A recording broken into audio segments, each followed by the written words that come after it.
رحیم شروع اللہ تعالیٰ کے نام سے جو بڑا ہی مہربان اور نہایت رحم کرنے والا ہے۔ دین کی خاطر سختیوں کا برداشت کرنا اور تکالیف و مشقت کا جھیلنا۔ حضور اقدس صلی اللہ علیہ وسلم اور صحابہ کرام رضی اللہ عنہ نے دین کے پھیلانے میں جس قدر تکلیفیں اور مشقتیں برداشت کی ہیں، ان کا برداشت کرنا تو درکنار، اس کا ارادہ کرنا بھی ہم جیسے نالائقوں سے دشوار ہے۔ تاریخ کی کتابیں ان واقعات سے بھری ہوئی ہیں، مگر ان پر عمل کرنا تو علیحدہ رہا، ہم ان کے معلوم کرنے کی بھی تکلیف نہیں کرتے۔ حضور اکرم صلی اللہ علیہ وسلم کی طائف کے سفر کا قصہ۔ نبوت مل جانے کے بعد 9 برس تک نبی اکرم صلی اللہ علیہ وسلم مکہ مکرمہ میں تبلیغ فرماتے رہے اور قوم کی ہدایت اور اصلاح کی کوشش فرماتے رہے، لیکن تھوڑی سی جماعت کے سوا جو مسلمان ہو گئی تھی اور تھوڑے سے ایسے لوگوں کے علاوہ جو باوجود مسلمان نہ ہونے کے آپ کی مدد کرتے تھے،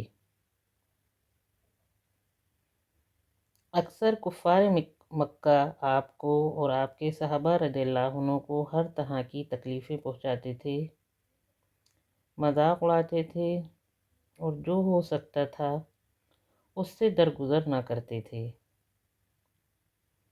حضور صلی اللہ علیہ وسلم کے چچا ابو طالب بھی انہی نیک دل لوگوں میں تھے، جو باوجود مسلمان نہ ہونے کے حضور صلی اللہ علیہ وسلم کی ہر قسم کی مدد فرماتے تھے۔ 10ویں سال میں جب ابو طالب کا بھی انتقال ہو گیا تو کافروں کو اور بھی ہر طرح کھلے مہار اسلام سے روکنے اور مسلمانوں کو تکلیف پہنچانے کا موقع ملا۔ حضور اقدس صلی اللہ علیہ وسلم اس خیال سے طائف تشریف لے گئے کہ وہاں قبیلہ ثقیف کی بڑی جماعت ہے، اگر وہ قبیلہ مسلمان ہو جائے تو مسلمانوں کو ان تکلیفوں سے نجات ملے اور دین کے پھیلنے کی بنیاد پڑ جائے۔ وہاں پہنچ کر قبیلے کے 3 سرداروں سے جو بڑے درجے کے سمجھے جاتے تھے گفتگو فرمائی اور اللہ کے دین کی طرف بلایا اور اللہ کے رسول کی یعنی اپنی مدد کی طرف متوجہ کیا، مگر ان لوگوں نے بجائے اس کے کہ دین کی بات کو قبول کرتے یا کم سے کم عرب کی مشہور مہمان نوازی کے لحاظ سے ایک نووارد مہمان کی خاطر مدارت کرتے، صاف جواب دے دیا اور نہایت بے رخی اور بد اخلاقی سے پیش آئے۔ ان لوگوں نے یہ بھی گوارا نہ کیا کہ آپ یہاں قیام فرما لیں۔ جن لوگوں کو سردار سمجھ کر بات کی تھی کہ وہ شریف ہوں گے اور مہذب گفتگو کریں گے، ان میں سے ایک شخص بولا کہ اوہو، آپ ہی کو اللہ نے نبی بنا کر بھیجا ہے۔ دوسرا بولا کہ اللہ کو تمہارے سوا کوئی اور ملتا ہی نہیں تھا جس کو رسول بنا کر بھیجتے۔ تیسرے نے کہا میں تجھ سے بات کرنا نہیں چاہتا، اس لیے کہ اگر تو واقعی نبی ہے جیسا کہ دعویٰ ہے تو تیری بات سے انکار کر دینا مصیبت سے خالی نہیں، اور اگر جھوٹ ہے تو میں ایسے شخص سے بات کرنا نہیں چاہتا۔ اس کے بعد ان لوگوں سے نا امید ہو کر حضور صلی اللہ علیہ وسلم نے اور لوگوں سے بات کرنے کا ارادہ فرمایا کہ آپ تو ہمت اور استقلال کے پہاڑ تھے، مگر کسی نے بھی قبول نہ کیا، بلکہ بجائے قبول کرنے کے حضور صلی اللہ علیہ وسلم سے کہا کہ ہمارے شہر سے فوراً نکل جاؤ اور جہاں تمہاری چاہت کی جگہ ہو وہاں چلے جاؤ۔ حضور صلی اللہ علیہ وسلم جب ان سے بالکل مایوس ہو کر واپس ہونے لگے تو ان لوگوں نے شہر کے لڑکوں کو پیچھے لگا دیا کہ آپ کا مذاق اڑائیں، تالیاں پیٹیں، پتھر ماریں، حتیٰ کہ آپ صلی اللہ علیہ وسلم کے دونوں جوتے خون کے جاری ہونے سے رنگین ہو گئے۔ حضور صلی اللہ علیہ وسلم اسی حالت میں واپس ہوئے۔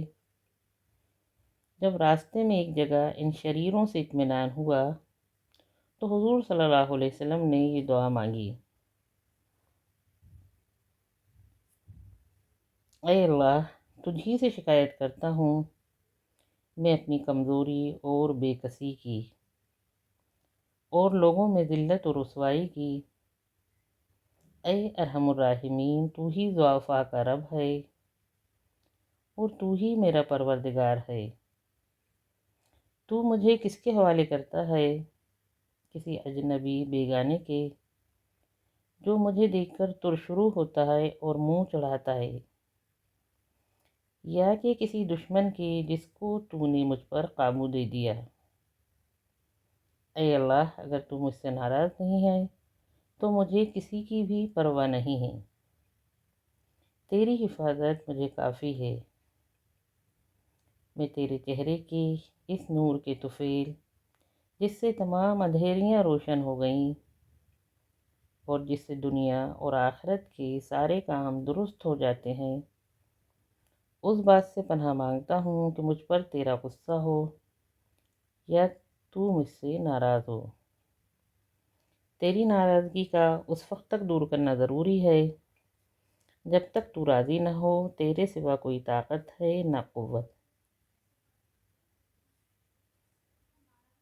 مالک الملک کی شان قہری کو اس پر جوش آنا ہی تھا کہ حضرت جبرائیل علیہ السلام نے آ کر سلام کیا اور عرض کیا کہ اللہ تعالیٰ نے آپ کی قوم کی وہ گفتگو جو آپ سے ہوئی سنی اور ان کے جوابات سنے، اور ایک فرشتے کو جس کے متعلق پہاڑوں کی خدمت ہے آپ کے پاس بھیجا ہے کہ آپ جو چاہیں اس کو حکم دیں۔ اس کے بعد اس فرشتے نے سلام کیا اور عرض کیا کہ جو ارشاد ہو میں اس کی تعمیل کروں۔ اگر ارشاد ہو تو دونوں جانب کی پہاڑوں کو ملا دوں جس سے یہ سب درمیان میں کچل جائیں، یا اور جو سزا آپ تجویز فرمائیں۔ حضور صلی اللہ علیہ وسلم کی رحیم و کریم ذات نے جواب دیا کہ میں اللہ سے اس کی امید رکھتا ہوں کہ اگر یہ مسلمان نہیں ہوئے تو ان کی اولاد میں سے ایسے لوگ پیدا ہوں جو اللہ کی پرستش کریں اور اس کی عبادت کریں۔ یہ ہیں اخلاق اس کریم ذات کے جس کے ہم لوگ نام لیوا ہیں کہ ہم ذرا سی تکلیف سے، کسی کی معمولی گالی دے دینے سے ایسے بھڑک جاتے ہیں کہ پھر عمر بھر اس کا بدلہ نہیں اترتا۔